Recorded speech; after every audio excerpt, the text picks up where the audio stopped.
Hi, my name's Sean Shaler. That guy down there is Chris Ford, aka The Objective Geek of YouTube and Twitter semi-fame. I'm gonna stick with semi-fame. I like it, it's catchy. And welcome That's good. to yet another episode of Avatar, The Last Podcasters, where we are two more guys on the internet talking about Avatar, The Last Airbender. I never really thought about a good intro or a good motto for us. I'm gonna stop talking now. Chris, how are you doing? I am doing good. It's Friday that we're recording this day, whatever day it is. I lose track of days. The 16th, maybe. Anyway, doing good. I've been my legs hurt because I decided to buy, the Ring Fit Adventure. I've been meaning to buy it, but I'm scared of the price tag. Is it good? The price tag is a little much, honestly. Uh, but I've only done it fully for one day, and yeah, my going downstairs hurts a little bit. And I only did it for like 30 minutes, but really the workout was only 15 minutes because I was like, dang, I'm tired. But yeah, like doing the squats and stuff. The ring itself provides a good resistance and stuff, I think.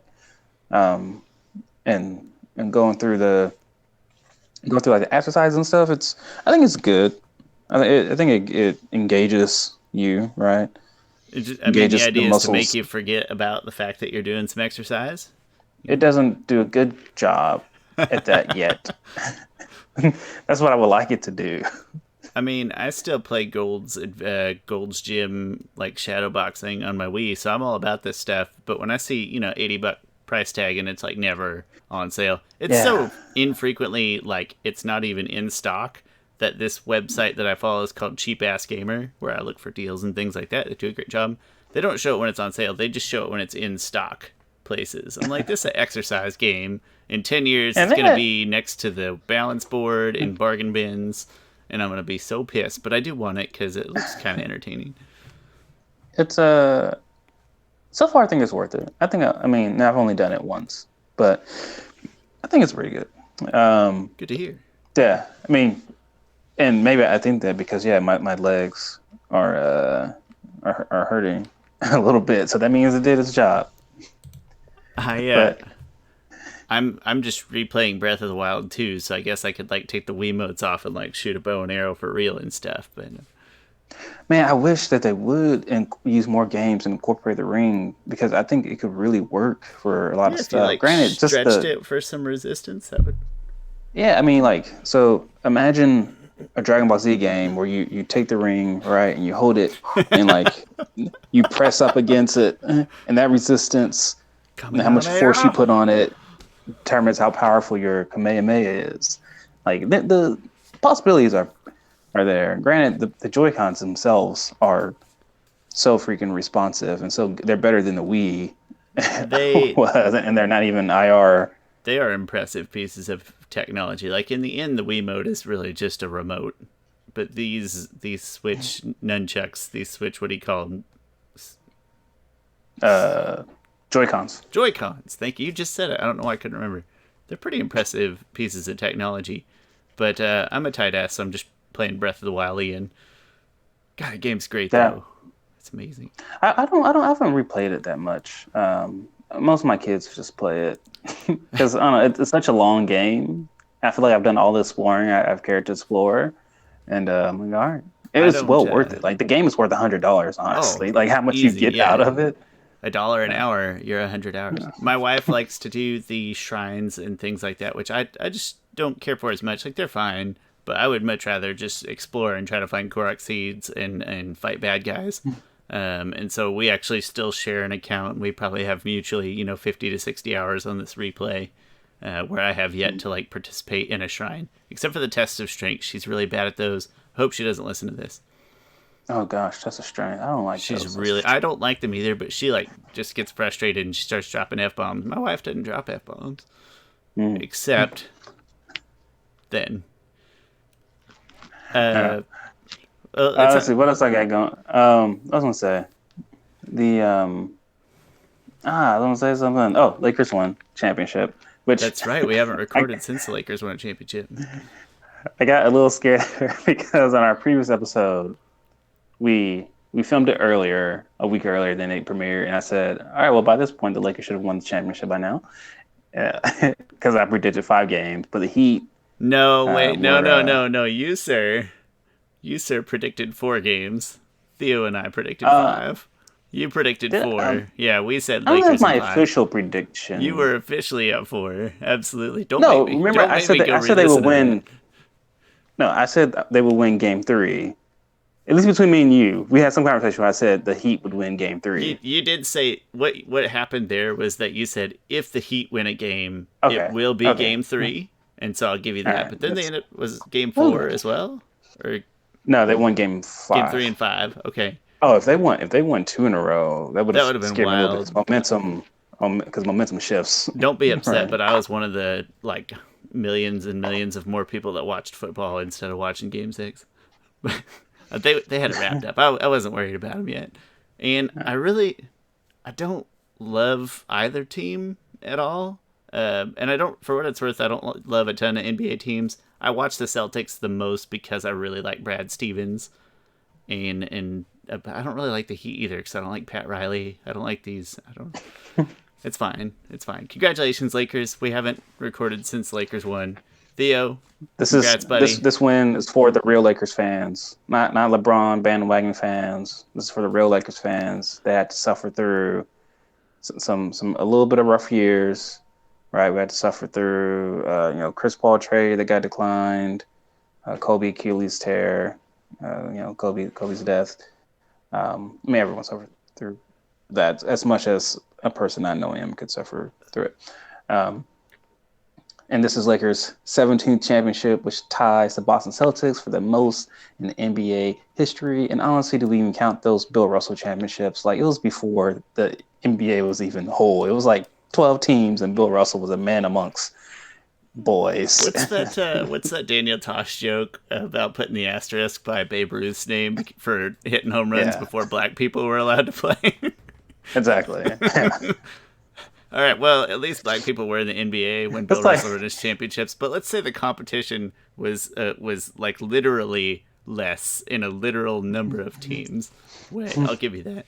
yeah. And Um, so, also, I'm gonna say this: LeBron James, weirdly enough, winning this championship for the Lakers solidifies Kobe's legacy even more, because I think you can arguably say, and maybe because Magic Johnson has said it before, that Kobe Bryant is the greatest Laker of all time. So, with that said, that's just such a Kobe big, Bryant is the scary greatest. statement to make. There's so many good Lakers. I mean, no disrespect to Kobe, but you're talking Yeah. about Lou Alcindor and Magic Johnson. I mean, You know. Kareem played for the Bucks, and then Yeah, but like nobody he kind of was a remembers short. Kareem as the Buck. I mean, what I think They he played don't. like 4 or 5 seasons, right? Like it wasn't a small Played a while. tenure, but it like nobody thinks of Bucks Kareem. But Magic would probably. I Magic. think you're right. I think Magic is the best competition, and I would pick Kobe personally for reasons that we have Yeah. discussed on this podcast. So if we say that Kobe Bryant's the greatest Laker, that means Kobe Bryant is the greatest player of the greatest franchise in NBA history. So LeBron winning this solidifies Kobe's legacy more, while also helping his legacy. Because honestly, it would have been bad if the Heat came back from 3-1. It would have been worse than the Clippers losing to the Nuggets up 3-1. Yeah, that was bad. The how many championships? I don't know that it was many, but my knowledge doesn't go back this far. How many championships in like NBA, like pre-ABA merger days, did the Lakers win? Like, how many of those championships do we got to put asterisks by? Maybe none. I don't know. I don't know my Lakers history that well. I just Well, assume there's got to be. the Minneapolis Lakers, which might have been before the merger, won, I think, like 2 or 3. And so it's not as many as As I mean, did Bill Russell win? 10 Bill Russells or whatever. He won 10? so many. Yeah. What, like 8 out of 10 years or something just outrageous like that. Yeah. I don't know my NBA. I wish. I mean, and if you think about the Lakers in the past 20 years, they've won 6. No, 20. What were you? Past 20 years, they've won 6 times. Like, that's a lot. And they've gotten to the finals 8 times. And so, I mean, they've been pretty, I'm gonna say they've been, in the playoffs a lot in that time. As close to a dominant team, other than a 2 or 3 year run of Heat and a 2 or 3 year run of Golden State. Yeah. But over a larger scale. I will say that I like it when really good players win championships. And so I was happy for Anthony Davis, but on the flip side, I'd been happy for Jimmy Butler. Like, Jimmy Butler is just one of those guys that if you watch the NBA, you can not like him because he's now on your team, but he was gas in Game 6. He put so much into carries Game the whole 5. team on his back. No disrespect to the rest of his team. No disrespect. I have a bad Stephen A. impression. But he carried the whole team on his back for 3 full games.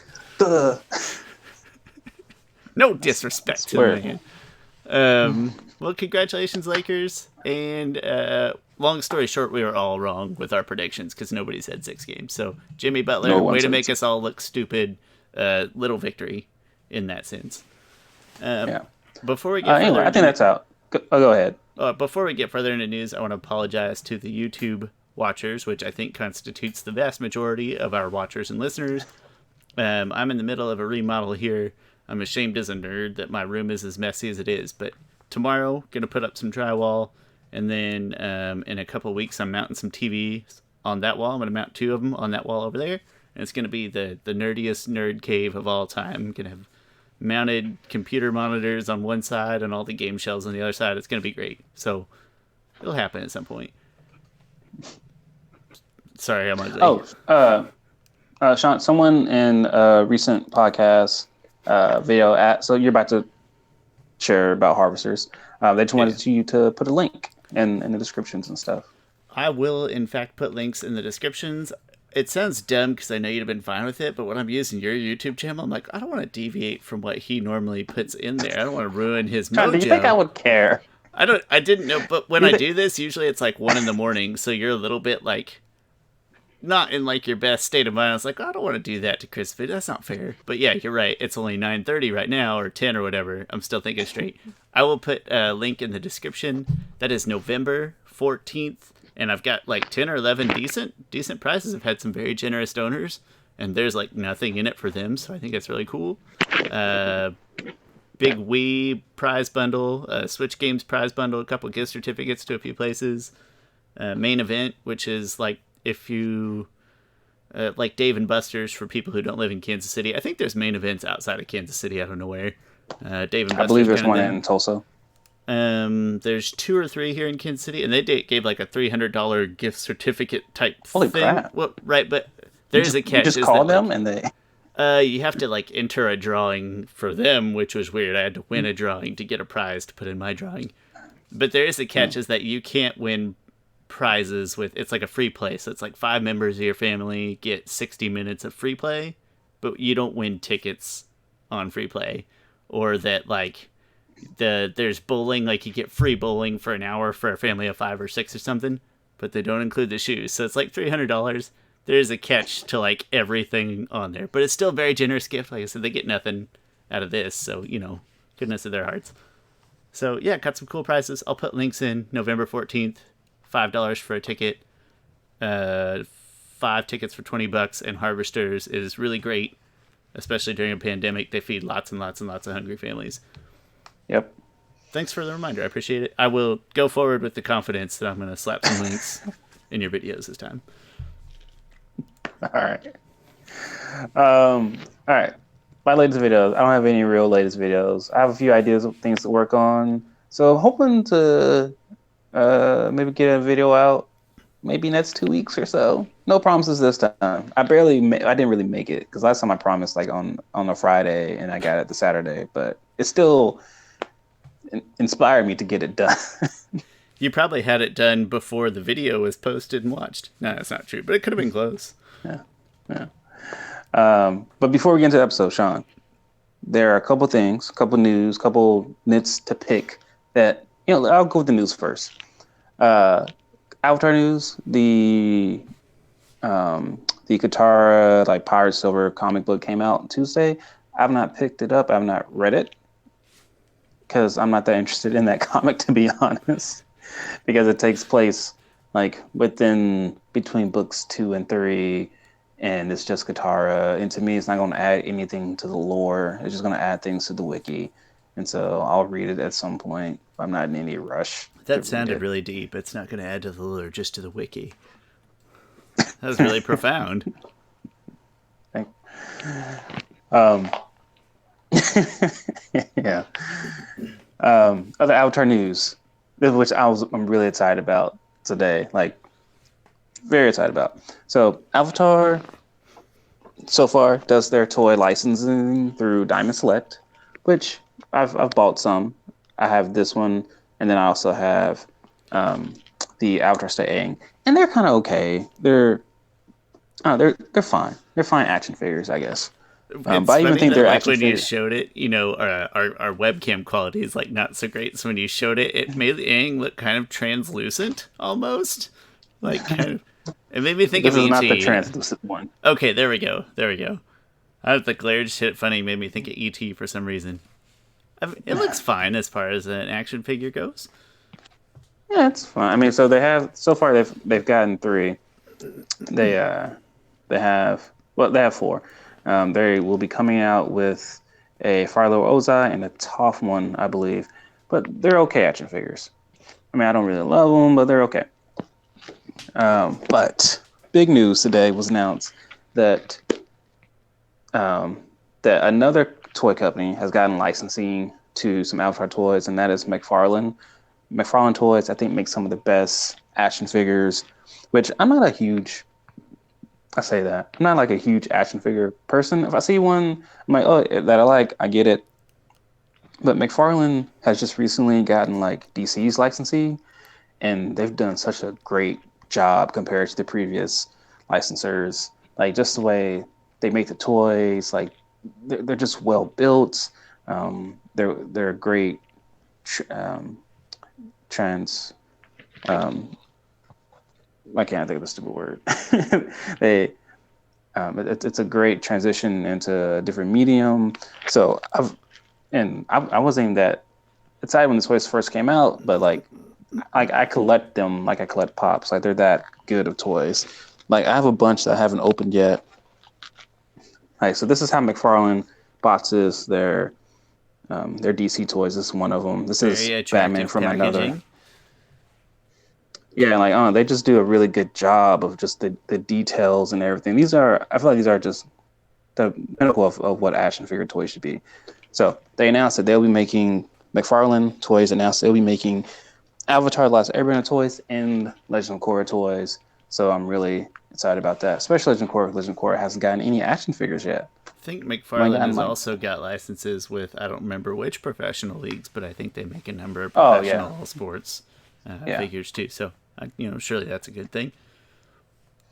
yeah. They just make a lot of great, like, so many great toys I have up here. Yeah, you probably like this. There's a one of my newest ones is this cyborg one.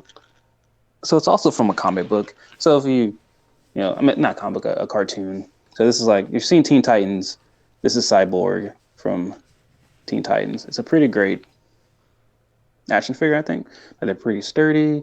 They're tall. They're big. Like sometimes action figures aren't big at all, and it annoys me because they all kind of start at $20, and when it's not a big action figure, just like whatever. But Do you ever looking watch forward to that. the? Not that I certainly skip episodes, but do you watch the Toys That Made Us on Netflix? No, I've never seen any of them. There's one or two episodes in there that I think you would appreciate. Like the wrestling I one think is the so one that's too. I just coming a haven't while. gotten. Yeah, I just haven't gotten to it. There's several that I like skipped and I had no desire to go back and watch, but like the wrestling one is mostly about action figures more than wrestling toys. So I think like that one would catch your interest for sure. But hey, so Okay. that's like under the radar good news. Yes. Yes. Yeah. Very under the radar. And also apparently we're getting more Legend of Korra comic books, although that's not really news. That's a given. It is a given. It is the given. Um, And it gets worse. okay, Sean. Fan engagement, or I say fan loosely because I have because I have imposter syndrome that we don't have fans. We don't. People just watch our stuff. They're not fans of us. They're fans of Avatar content, which I we think some of them are participate fans. Some of them in. say they're fans, and I believe them. I just Oh, have that's nice. my own insecurities. It's like I No, don't I have fans. totally get it.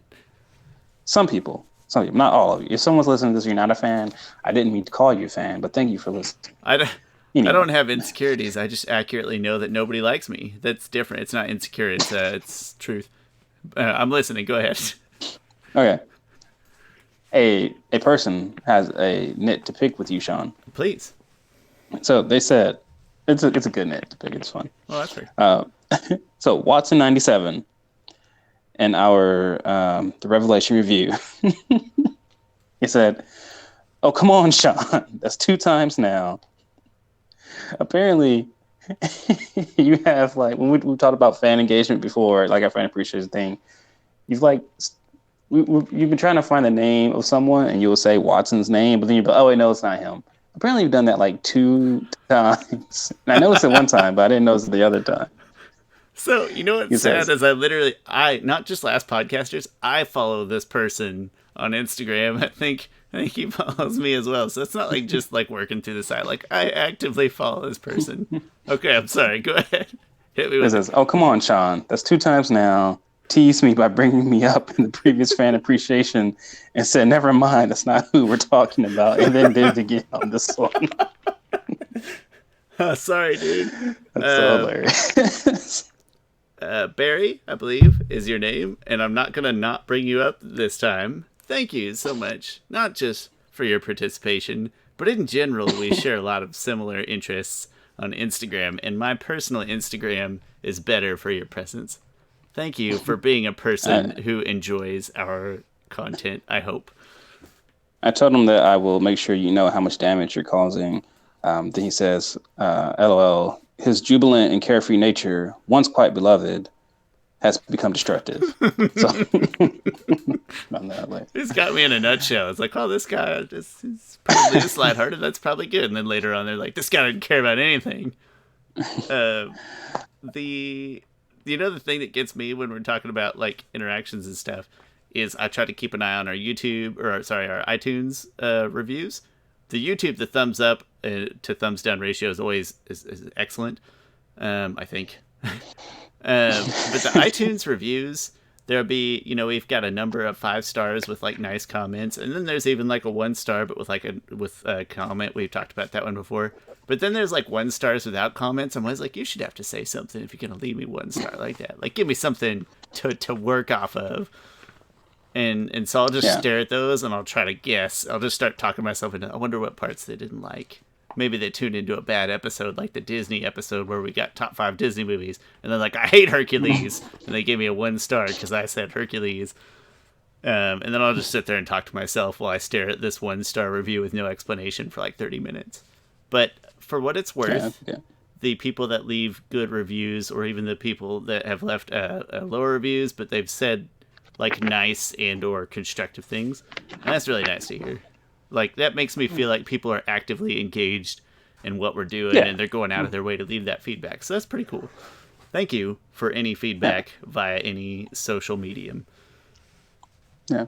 He also picked a nick with me a little bit, just about how he said that like we give Korra kind of a pass on some things that we didn't give, or maybe me personally, I give Korra a pass on her being like rude and or something like in the previous episode where she went on the date with Bolin and stuff, compared to like probably how we gotten on to Katara or someone else in the previous series, which we had a good conversation about that.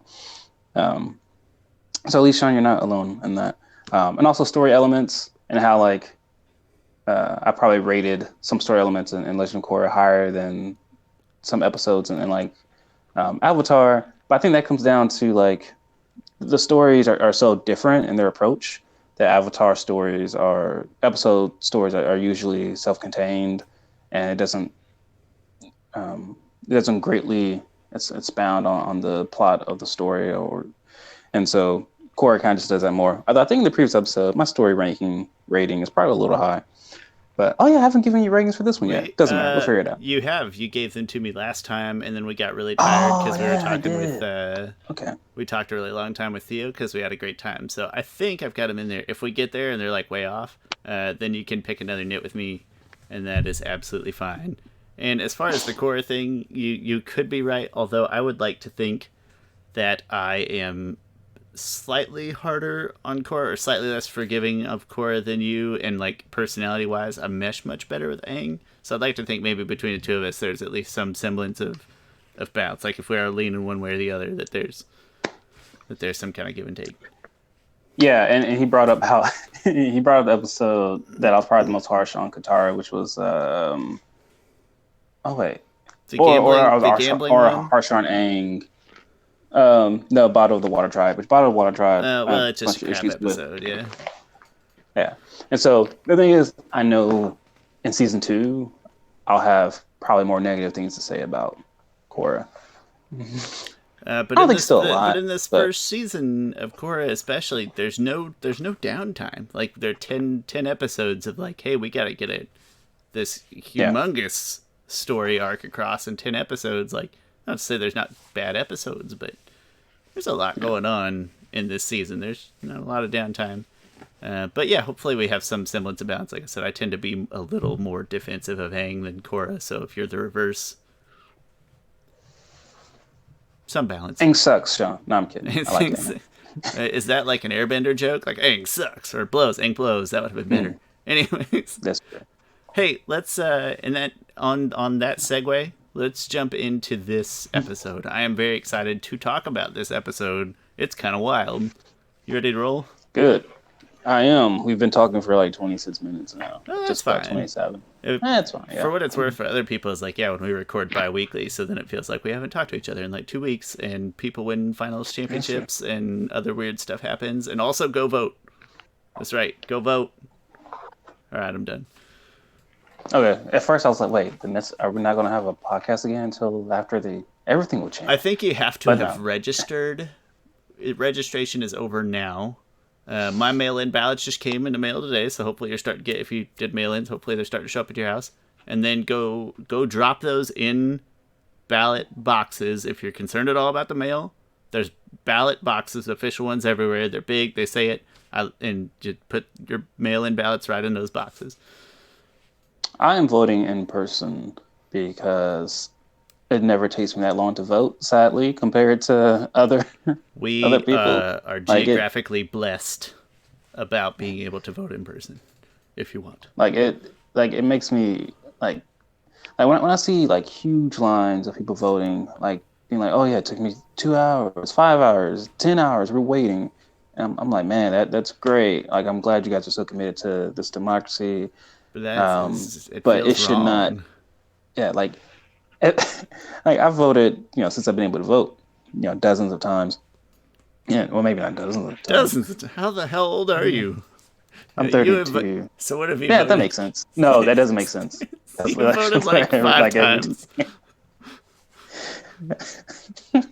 Dozens of times. I mean, okay, local elections and stuff. I'll give you that. That's fine. Yeah, Shawn, come on. Yeah, but like on average, I probably wait 5 minutes at most. Mm-hmm. Like that's why. Yeah, that's from getting out my car to vote. So on average, the most I've waited was probably 20 minutes, and that's probably because that was my first time voting. It was at college, and they probably just had more people there, and I was like right there, right when they opened up, because I had to have class at like 8:30 or 9 or something, and so things are typically more busy right when things first open up. But yeah, man, voting should be way easier. It should. Even here, we don't think of Kansas City as a huge city, but I know there's districts in Kansas City that maybe not full 2 hours, but like approaching that number, which is just, it's kind of weird to think about. I could vote in person. Yeah. I live like a mile from the voting office. I find that when I do the mail-in ballot, it like takes away any potential excuse. Like nothing's gonna pop up that day where I can't like still stop and drop my mail-in thing. So I've always been a mail-in guy. But hey, some people like take this to heart. Like they go vote in person. It's like an event. I love voting in person. Yeah. It's very American feeling, but yeah, go vote though. All right, we can talk about the episode now. I felt like we had to say something though. The episode. Yeah. All right. The aftermath. All right. A lot of stuff happened in the previous episode. And this one starts off a little more calmer. Weird enough. So, Mako and Bolin are staying at the Sato estate, which they set up a little conflict with Korra because Korra's like, "Hey guys, you guys can come stay. I worked it all out with Tenzin. You guys come stay at the air temple." And they're like, "Oh no, we'll stay with Asami in her mansion." And which that I like how it starts to paint this. It does a good job of doing ebbs and flows of Korra's and Asami's relationship on how like it's competitive. No, it's good. No, it's very competitive. So and Asami is like pretty graceful throughout. It's really like if we're gonna be hard on Korra, for example, like Asami is handling it with grace and politeness throughout. And I think honestly this is a good episode that everyone is honestly maybe except for Mako. Maybe except for Mako one time. I think everyone is acting fairly the best pretty way that cordial. They kind of can. Yeah. I mean, even Mako getting mad is righteous, but we'll get there. Yeah. So they're staying there. Korra is hanging out with them. And they're all swimming at the pool and stuff like that. Asami goes, and the thing I love about Asami is Asami goes out of her way to like take Korra aside and do something fun with Korra. They go on a nice Korra. Asami's like, "Hey, we can go racing in these cars," which is so cool. Asami as a race car driver. If I ever write fan fiction, which I will, those are like famous last words. If I ever write fan fiction, says the guy who just otherwise downgrades fan fiction. I know. What would Jamie say? I want like a fan fiction of someone just like doing the avatars just living a normal life, right? Like I want a story of like Korra being a pro bender, like having an actual career in pro bending, right? We talked about like she's LeBron James, like have a whole career of it. Like the Avatar Prodigy from the beginning, even though like not this kind of late stumble in thing. Like no, she's a bending prodigy from the start, and they get her in at like 12, and she's already taken over. Yeah.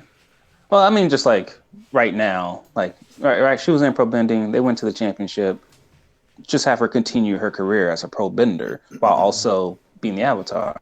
That'd be kind of cool. Being like, oh hey, look at the newspaper. Oh, Korra had like 7 knockouts. Also, she apparently stopped this equalist movement.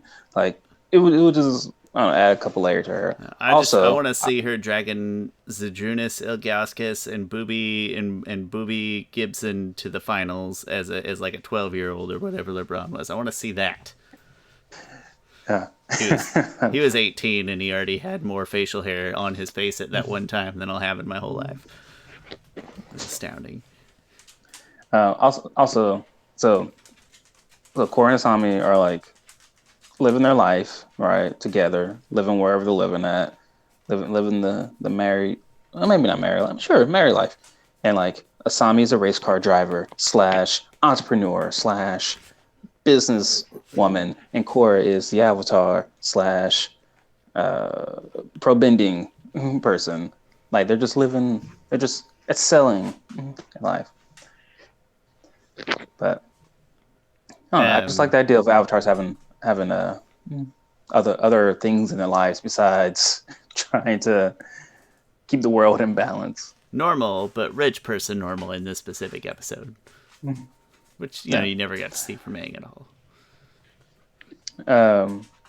So Simon does a race car thing, which they do a good job showing her like darker side, right? She like cuts off that guy and stuff, and I do love how they connect.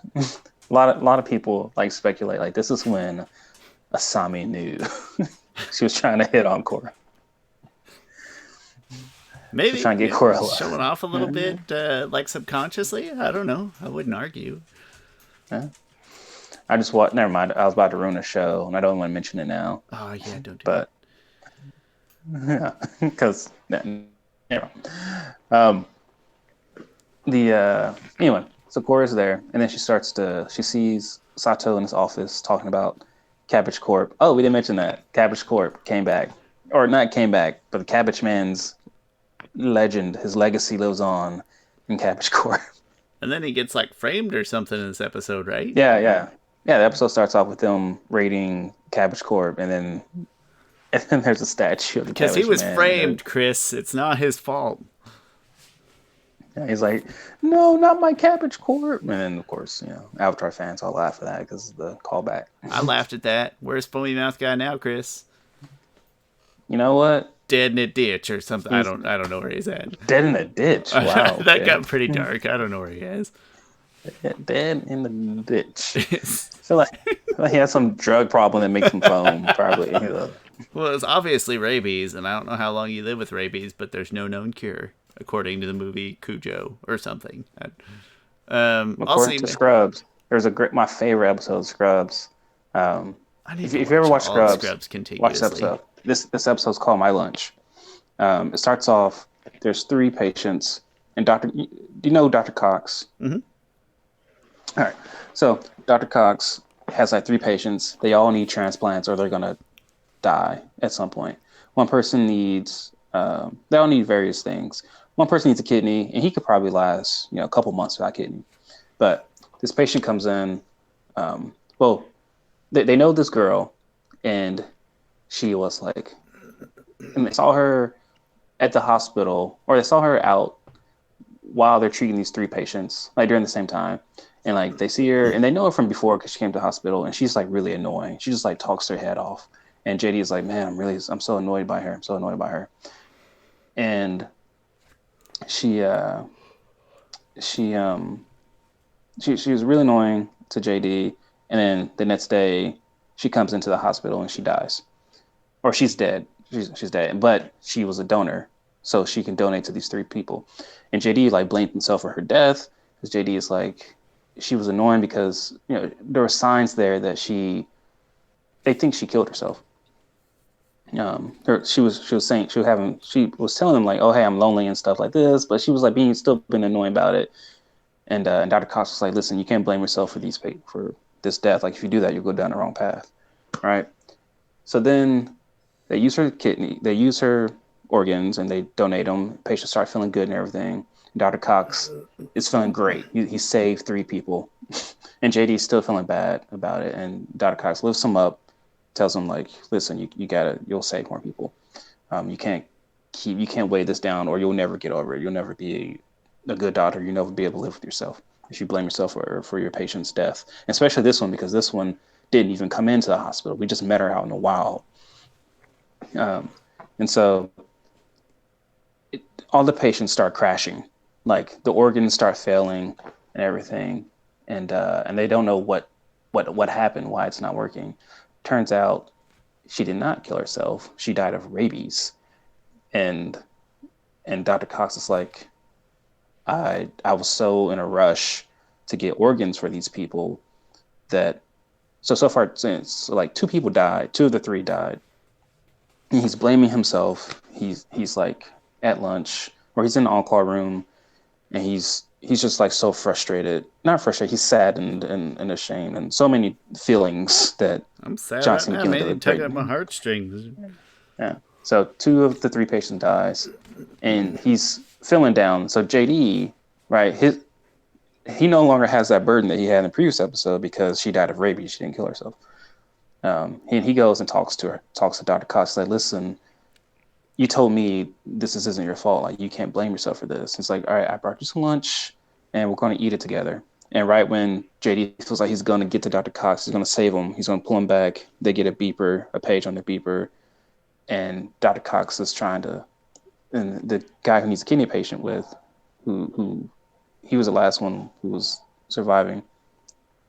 He started crashing.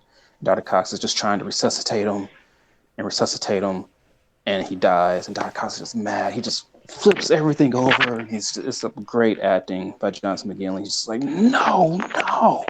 He's just furious. And before that, JD was saying that like you can't blame yourself because one thing, it would have been irresponsible to even test for rabies. Like, it doesn't happen that often. You would have been wasting valuable time that these people did not have. And then once the guy with kidneys died, Dr. Cox is like, he had enough time. He could have gone another 3 months without a kidney. And then Dr. Cox falls into this like deep, deep depression. It's a great, great episode. Why you gotta do this to me right now, Chris? Go watch My Lunch and the episode before that. It's the two. My Lunch is probably one of the best Scrubs episodes. I love that episode. Trying to break my heart. I can't do it. I can't. I'll be dead from that TV show. From sadness. Oh man, going off on tangents here today. But I don't even know what started that tangent. I don't remember. We were talking about I'm all rabies. Emotional. Gotta find a tissue, and there's not one in here. I don't keep tissues in my happy room, Chris. I don't remember how we got here. Yeah, anyway. Oh, Cabbage Corp, phony mouth guy, rabies. Yes, there we go. Korra sees Sato saying shady stuff like, all right, Cabbage Corp is gone. Now we can move in. So she thinks Sato's behind the Equal stuff. She tells Lin and Tenzin, which I think is good. She didn't try to tackle this by herself, right? This is this Korra going down the proper channels. So they go searching, they find nothing, and Mako is like, "How could you do this? Like, are you just jealous of me and Asami?" Which that was one statement that I was like, Mako. I mean, he didn't. I guess it's a handle it perfectly, and yeah, like I get his frustration, but no, he didn't handle it perfectly. Yes, it's within the realms of, I guess, possibility, but also that's a small thing.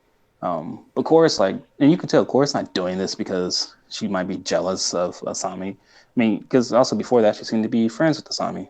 And so you can tell she's doing this because she really thinks Sato's behind this. So it turns out, so they go back. There's some shady guy, tells them pretty much like, hey, he's hiding.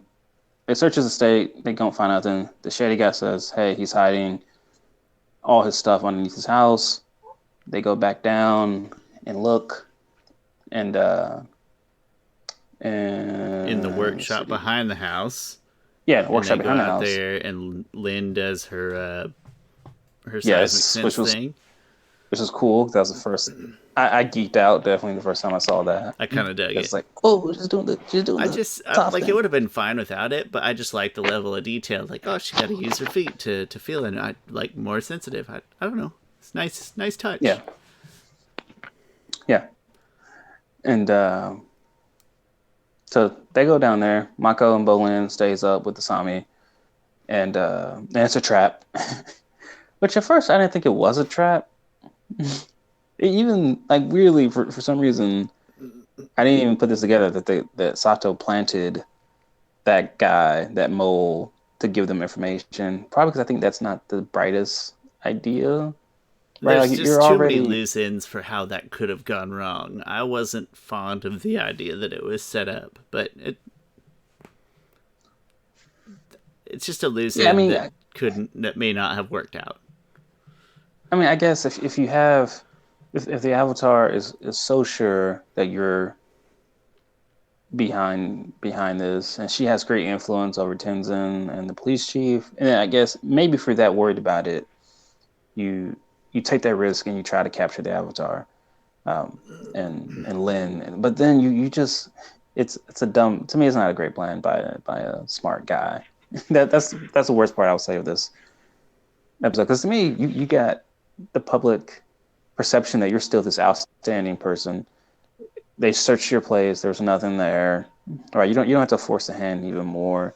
So to me, I would have kept that mole there, also because it plays more into what that mole guy said was like, listen, I was down for Amon, right, about equalist stuff and everything, and what he was saying was making sense, but this is, he's gone too far. To me, that's a good story element, because that provides some legitimacy to Amon's cause. Like, hey, listen, he makes some really good points, but he's gone a little bit too far. Instead, it's just like a guy just being a plant.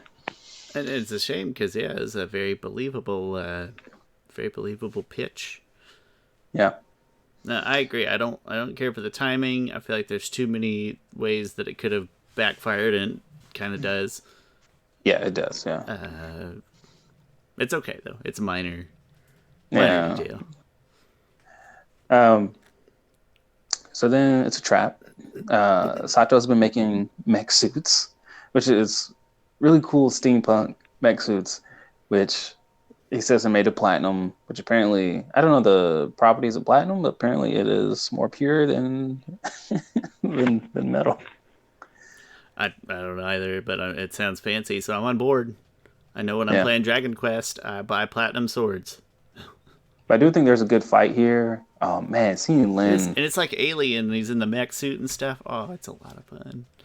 yeah, and I love seeing Lin fight because Lin so far you've only seen cables that she uses, but now she like throws out the freaking the like spike things out of her arm and she uses them. Like it just makes her I don't know more BA. Like it almost reminds me of a mole, right? The badger moles, like I don't know, having those. Maybe that's what they're inspired by. Like this. It literally made me. I just watched X-Men 1 and 2. There's a weird smattering of X-Men on Disney Plus. It's not the whole gambit, but literally made me Gambit. watch. Did you say it on purpose? I didn't think of that's funny. Unintentionally I funny. must grab my Gambit pop. Thanks for catching that. No. But it literally made me go watch X-Men 1 and 2 because I was like, oh, that's very Wolverine of her. By the way, X-Men 1 and 2 maybe don't hold up quite as well as... I think they hold up great. They're Not X-Men 1. X-Men 2 does. X-Men 2 is better than 1, and I love First Class and Days of Future Past, but First Class is not on Disney Plus right now, I'm afraid. Yeah. I haven't watched it. So I've had Disney Plus for probably the past 5 months, whatever amount, and I have only used it. I'll say 95% of my use of it is just watching X-Men Evolution. I highly recommend watching that cartoon. It is a fantastic cartoon. Like so many people prop up the animated series, the X-Men animated series from the 90s, and it's a honestly, 90s. that show, like it's nostalgia. Yeah. But X-Men Evolution, I think it's some great storytelling. It does a great job showing the dynamic of mutants and humans, especially in like season 3. It's a great show, really great show. I will consider it. I've got about half a season of MHA left. I mean, no, I'm coming around. I've got about half a season of MHA left. Things getting pretty big in MHA, but then I don't have my next show necessarily booked up yet. We'll see. I did see that when I was searching for X-Men. But that one scene of her like throwing out those metal claws, like that's kind of Wolverine. And then I was like, I wonder. Oh yeah. Good point.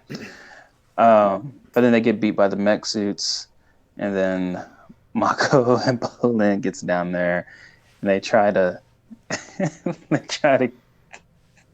save Tenzin. I'm only laughing because when Bolin gets caught, he says something funny. I can't remember because I watched the episode 2 weeks ago. It's been a while. Just like, oh, hey there, Mr. Sato, in your creepy underground cave. Which it was probably improvised because PJ Bryan, Mike DiMartino Bryan Canisco has said plenty of times like working with PJ is hilarious. He'll never say he has a favorite voice actor to work with, but he'll say like some of his favorite moments come from just an improv that PJ, who's the voice of Bolin, does. Earlier in the episode, he had the thing with the towel where he's like, "Hey, Korra, watch this," and he like snapped for the butler to come up and give him the towel and dry him off. Like the butler dries him off and dries off Pabu, and then he jumps right back in the pool. And that's kind of funny. Now that would annoy me. Yeah, it would super piss me off. So then they end up catching. Great fight. Heart-to-heart moment. Yeah, they really do this like Star Wars thing where Sato goes full on like evil villain at this point. He's like, "Join me, Asami. We can be a family." He doesn't really hide it at all. He's just like, "Listen, some bad guys killed your mom, and now I think all of the people like them need to die." And that's it was pretty extreme right out of the gate, but Asami... And Asami was smart. Asami took the glove first. then shocked them. And also, Asami takes out. Wait, is the lieutenant there? No, the lieutenant's not there. But Asami does take out some other people. So yeah, she did a great job there. And they And yeah, conveniently I think threw it's in great earlier character. that she was very skilled in the martial arts because she had to learn to protect herself. Yes. Another maybe potential pickup line for Korra. So, a lot of. There's there's a there's an episode I think in the previous one. Yeah, wherever I think Korra has that ball, and Asami says to Mako like, "I feel so safe around you," and somebody did a fan art of like Korra sneaking into the wagon that they're in, being like, "Hey, you want to feel safe? Meet me, the Avatar. You know, massive all for elements. I can make you feel safe."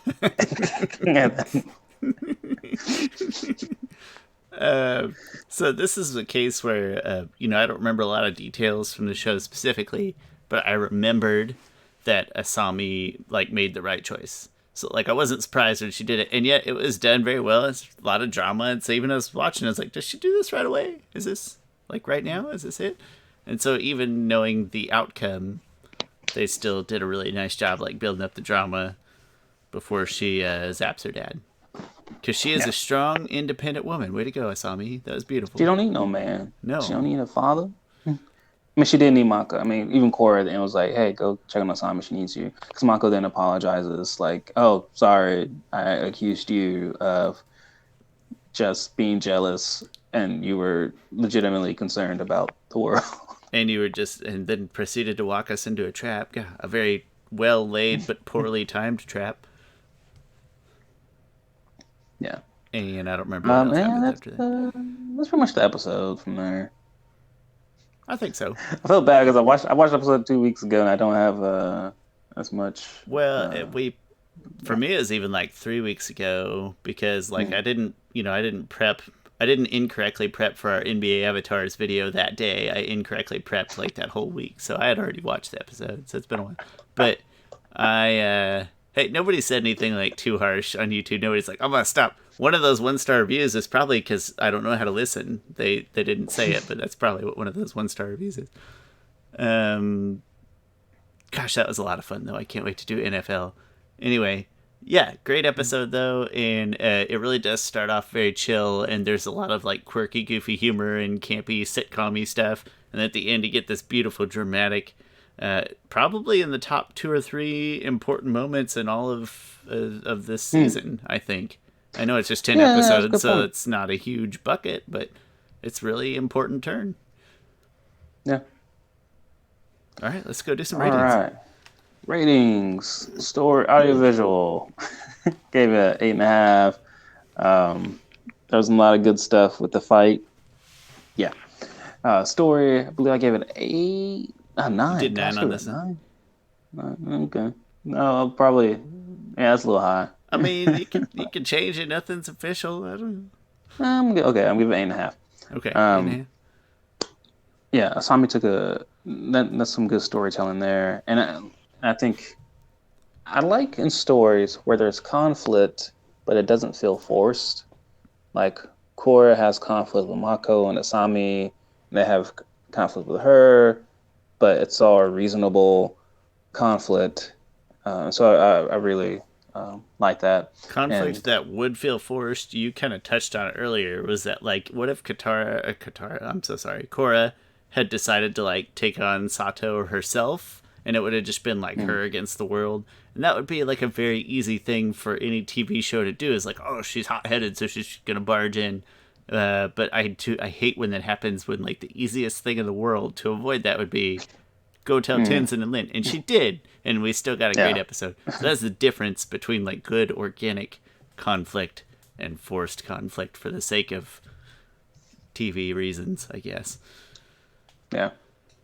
Memorable, I gave it a 8 out of 10. I was just saying that wasn't higher than that. Um, really good episode, really good Asami stuff here. I think this is a very important episode for Asami, and the plot again it keeps moving. So I suppose this would be closer to like 8.4 would be my best Yeah. guess. Let's call it 8.4. Quick math. I did 8.5 on audiovisual because it's not 100% the whole way through, but there's some really cool stuff. And I'm all about underground layers. I love a good underground layer. That's great. Story, 8.5 for the same reasons. It's not like it's going to cling to every moment, but you absolutely need it. It's important. It's well done at the end. Very dramatic. Very cool. 8.5. And then memorable. Very 8.5 again. I often do think that the end of this episode, I already kind of said, is probably one of the more impactful, or at least one of the moments that I remember specifically from my first watch through. Like I remember Asami turning on her dad. Even as I was watching it, it's still very dramatic, intense. But something about the end of this episode really sticks with me, and I think it's a big turning point. Like we're in climax territory of season 1 now, and that's very exciting.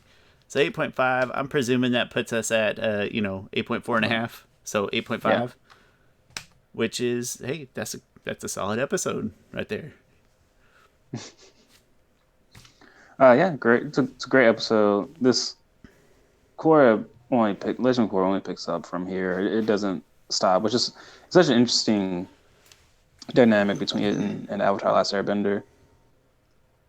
Avatar: Last Airbender, we ran across probably more filler-ish episodes than we care to admit, but you're also looking at a story arc that spans 3 seasons, so this is a very sharp shift in tone for a whole story arc that you got to fit into 10 episodes. Is a huge shift. Yeah, which is interesting. When Mike and Bryan was first pitching Avatar, they're like, "Yeah, we only need like 10 or 12 episodes," which is what they did with Korra.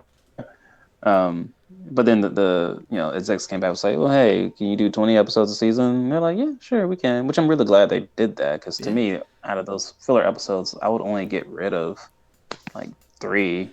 You know what we should do sometime that would be fun, though, is like, hey, Avatar The Last Podcasters, I'm framing this question as if somebody else is writing it to us. It's like, hey, what if you had to fit the whole thing into 1 season, 20 episodes? And so we got to narrow down, maybe not the 20 episodes from the show, but like the content that we would use to fill 20 episodes.